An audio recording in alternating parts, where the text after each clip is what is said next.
Sammy, the Bull, Gravano's life story is one of the most chilling and fascinating accounts in the history of organized crime. Born in 1945 in Brooklyn, New York, Salvatore Gravano grew up in a tough Italian-American neighborhood where survival depended on strength, loyalty, and reputation.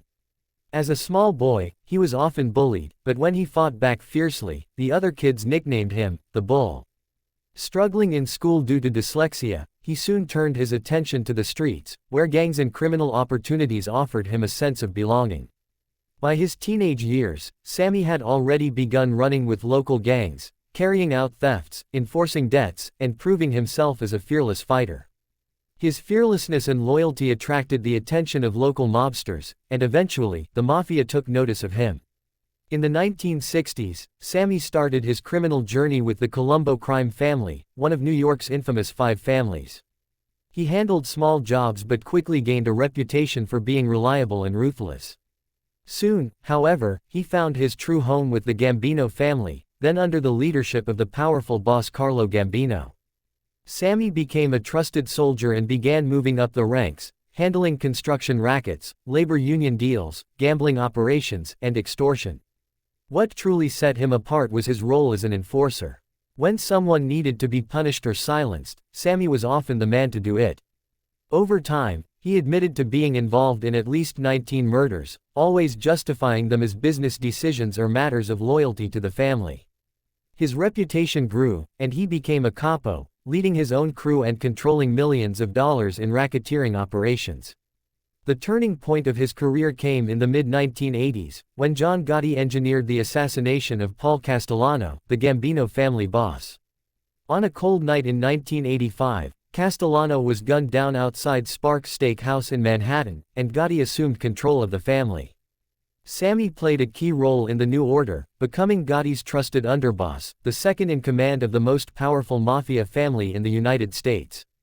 While Gotti loved attention and dressed flamboyantly, enjoying his status as the Dapper Don, Sammy preferred to remain in the shadows, handling the real business of the family. He oversaw rackets, negotiated deals, enforced discipline, and managed murders when necessary. Together, Gotti and Sammy formed a formidable leadership team, but their differences in style would later become a source of tension. As underboss, Sammy's influence was immense. He controlled unions and construction contracts across New York, bringing in millions of dollars. He settled disputes between crews and decided who lived and who died. Yet while Sammy focused on running the organization, Gotti's constant appearances in the media drew attention from law enforcement. The FBI intensified its surveillance, planting bugs in Gotti's hangouts and recording conversations. To Sammy's shock, these tapes revealed that Gotti was blaming him for murders and criminal activities, essentially setting him up as a scapegoat. For a man who had risked his life for loyalty, this betrayal cut deeply. In the mafia, loyalty was the ultimate code, and when Sammy felt his boss had turned on him, everything he had believed in was shattered.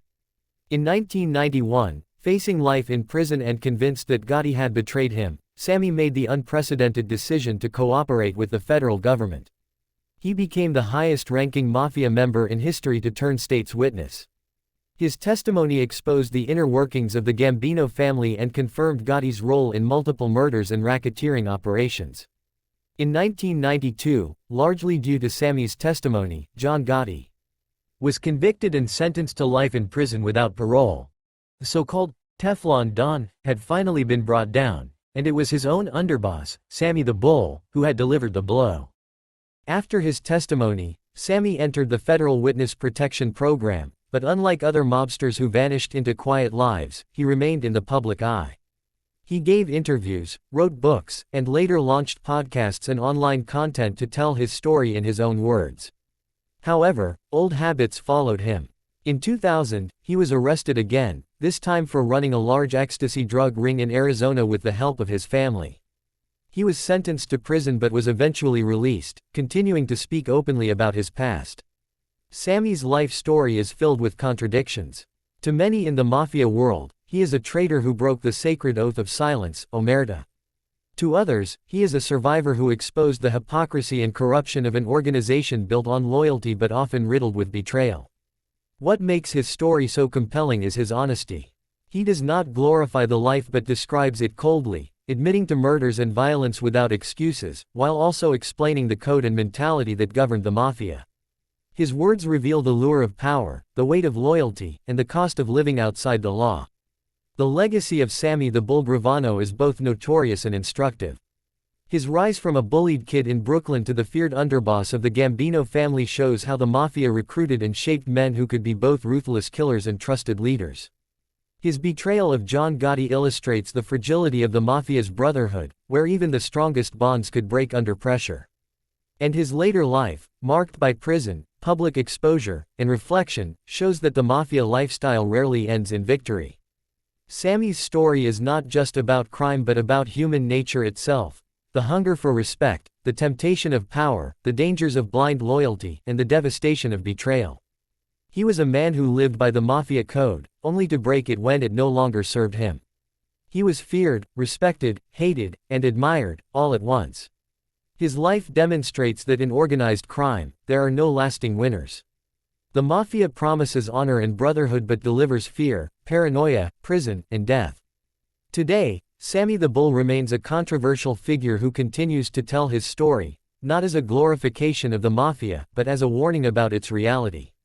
His life is a reminder that the path of organized crime may offer power and riches in the short term, but in the end, it destroys everything: family, trust, freedom, and peace. His story is not just the tale of a hitman and underboss, it is the rise and fall of a man who lived and betrayed the mafia's darkest secrets, leaving behind one of the most remarkable testimonies in American criminal history.